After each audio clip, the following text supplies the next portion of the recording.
Malam di pinggiran kota Bogor selalu punya cara tersendiri untuk menyapa. Kabut turun perlahan dari arah perbukitan, menyelimuti sawah dan kebun yang masih tersisa di antara perumahan yang terus tumbuh. Angin membawa aroma tanah basah dan dedaunan yang gugur. Bagi sebagian orang, suasana ini mungkin terasa menenangkan, membawa kedamaian. Namun, bagi mereka yang punya kepekaan lebih, malam di Bogor menyimpan bisikan-bisikan yang tak semua orang mampu dengar. Di sebuah kampung yang tak jauh dari kaki Gunung Salak, berdirilah sebuah pesantren kecil yang sederhana. Bangunannya tidak terlalu besar, berdinding tembok yang mulai kusam dimakan usia, dengan halaman luas yang dinaungi pohon mangga tua. Disinilah tinggal seorang santriwati bernama Aisyah.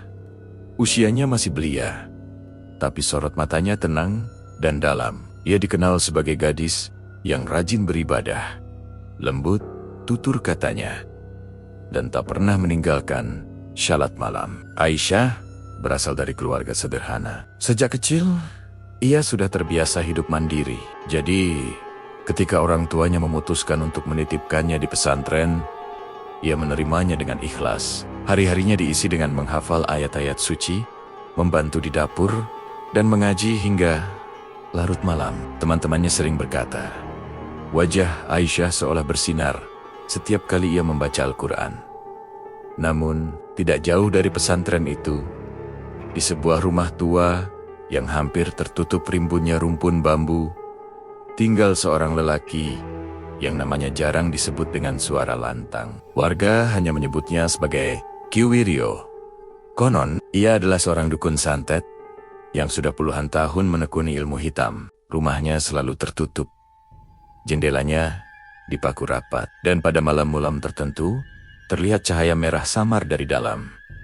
Kehadiran pesantren itu rupanya membuat Ki Wiryo terusik. Ia percaya lantunan doa dan dizikir yang dipanjatkan setiap malam telah melemahkan pengaruhnya di kampung. Orang-orang yang dulu datang meminta bantuannya kini mulai menjauh. Mereka lebih memilih mendekatkan diri kepada Tuhan daripada mencari jalan pintas melalui santet. Rasa tersinggung itu berubah menjadi kebencian yang mendalam. Suatu malam, ketika hujan turun deras dan petir menyambar tanpa henti, Ki Wiryo duduk bersila di ruang tengah rumahnya. Di hadapannya tergeletak sesajen, bunga 7 rupa, tanah kuburan, dan kain putih yang telah ditulisi raja. Bibirnya komat kamit membaca mantra yang terdengar berat dan serak. Asap kemenyan mengepul, memenuhi ruangan dengan aroma yang begitu menyengat dan menyesakkan. Targetnya malam itu adalah pesantren, dan ia ingin membuat kekacauan di sana. Di pesantren, Aisyah tiba-tiba terbangun dari tidurnya. Jantungnya berdegup kencang tanpa sebab. Ia merasakan hawa dingin yang aneh, berbeda dari biasanya. Bukan dingin karena hujan, melainkan dingin yang seolah menembus hingga ke tulang. Tanpa pikir panjang, ia segera bangkit, mengambil air wudhu, dan mulai membaca ayat kursi dengan suara pelan, namun mantap, berusaha menenangkan hatinya yang gelisah. Malam itu ternyata bukan hanya Aisyah yang merasa terganggu. Beberapa santriwati lain juga mengeluh, mengalami mimpi buruk. Ada yang mengaku melihat bayangan hitam berdiri di sudut kamar. Ada pula yang mendengar suara tangisan lirih di dekat jendela. Keesokan paginya, kabar tentang gangguan misterius itu menyebar dengan cepat di antara para santri, menciptakan suasana cemas dan takut. Pengasuh pesantren, seorang ustaz sepuh yang bijaksana, segera mengambil tindakan. Beliau meminta semua santri untuk memperbanyak dizikir dan melarang siapapun keluar dari area pesantren setelah waktu maghrib. Meskipun beliau tahu ada sesuatu yang tidak beres, beliau tidak menyebut nama Ki Wiryo secara langsung, tak ingin menimbulkan kepanikan yang lebih besar. Di rumahnya, Ki Wiryo semakin geram. Usahanya semalam terasa sia-sia. Ia merasa tertantang. Dalam benaknya, ia harus membuktikan bahwa ilmu hitam yang ia pelajari selama puluhan tahun tidak bisa dikalahkan begitu saja oleh doa seorang gadis muda. Kali ini, ia memutuskan untuk memfokuskan serangannya pada satu target, seseorang yang ia anggap paling kuat imannya di pesantren itu, Aisyah. Beberapa hari kemudian, Aisyah jatuh sakit secara tiba-tiba. Tubuhnya panas tinggi, Tapi dokter yang dipanggil untuk memeriksanya tidak menemukan penyakit medis apapun. Kondisinya semakin memburuk di malam hari. Ia sering mengigau, menyebut nama-nama yang tidak dikenal. Teman-teman sekamarnya bahkan bersaksi. Mereka pernah melihat bayangan hitam legam duduk di ujung tempat tidur Aisyah, tepat sebelum gadis itu menjerit ketakutan dalam tidurnya. Melihat kondisi Aisyah yang tak kunjung membaik, sang ustaz akhirnya memutuskan untuk mengadakan ruqyah bersama. Seluruh santri berkumpul di aula kecil pesantren. Dengan khusyuk, mereka membaca ayat-ayat suci Al-Quran. Ketika giliran Aisyah dibacakan doa ruqyah, tubuhnya bergetar hebat. Suaranya tiba-tiba berubah menjadi berat dan serak. Bukan seperti suaranya sendiri sama sekali. Ia meracau dan menatap dengan pandangan benci. Pada saat yang bersamaan, di rumahnya yang gelap, Ki Wiryo merasakan sesuatu yang aneh. Mantra yang ia kirimkan seolah terbentur sebuah dinding tak terlihat, lalu berbalik menyerangnya. Ia bahkan melihat bayangan makhluk yang ia panggil kembali dengan wajah murka. Seolah-olah ada kekuatan lain yang jauh lebih besar sedang menghalangi jalannya. Dadanya terasa sesak. Napasnya terengah-engah. Malam berikutnya, Ki Wiryo yang sudah gelap mata memutuskan untuk turun tangan sendiri. Ia tidak bisa menerima kekalahannya. Dengan langkah menggendep-indep, ia berjalan mendekati pesantren dalam gelap. Menyelinap di antara pepohonan, angin berhembus kencang, seakan memberinya peringatan. Saat ia hampir mencapai pagar pesantren, tiba-tiba terdengar lantunan ayat suci yang sangat kuat dari dalam. Bukan hanya suara satu orang, melainkan suara seluruh santri yang bersatu membaca doa. Menggema di keheningan malam. Langkah Ki Wiryo terhenti seketika.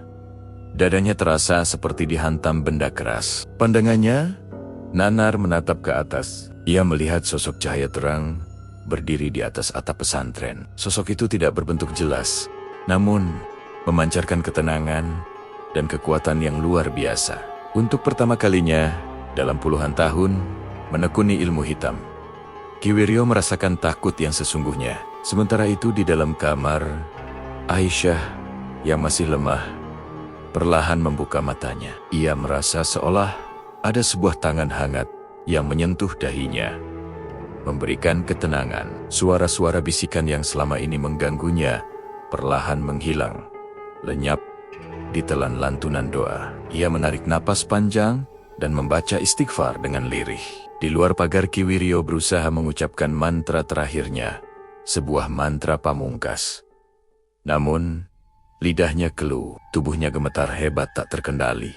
Ia mundur perlahan, lalu berbalik dan berlari tunggang langgang kembali ke rumahnya. Di sepanjang jalan, ia merasa seperti diikuti oleh bayangan yang jauh lebih besar dan lebih gelap dari dirinya sendiri. Keesokan harinya, warga kampung dikejutkan oleh kabar bahwa rumah Ki Wiryo terbakar hebat pada dini hari. Api melahap sebagian besar bangunan tuanya. Anehnya, tidak ada yang tahu bagaimana api itu bisa muncul. Ki Wiryo sendiri ditemukan terbaring lemah di halaman rumahnya dengan wajah pucat pasi dan tatapan mata yang kosong. Sejak kejadian itu, segala macam gangguan gaib di pesantren berhenti total.